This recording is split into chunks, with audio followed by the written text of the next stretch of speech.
Eli tehdään 3 silmukan napinläpeä. Edellisellä kerralla on tehty näihin reunasen silmukoihin on tehty yhteen silmukkaan 2, eli neulottu 2 kertaa. Ja näistä ensimmäinen neulotaan oikein.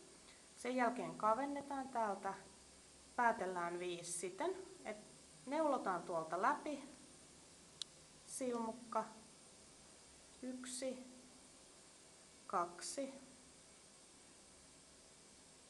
3, 4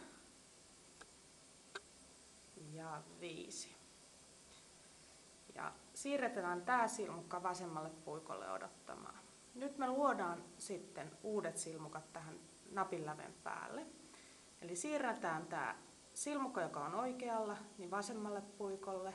Ja otetaan lanka peukaloon ja siirretään silmukka takaisin vasemmalta oikealle puikolle. Ja sitten otetaan tämä syntynyt silmukka tonne. Otetaan taas lankalenkki. Siirretään silmukka oikealle ja kiristetään lanka kireeksi. Nyt on tehty 2. Tehdään 3.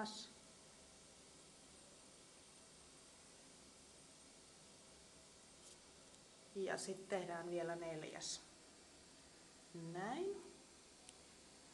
Ja tämä viimeinen eli 4. silmukka neulotaan täällä oikein yhteen toisessa reunassa. Ja sitten jatketaan vaan kerroksen neulomista.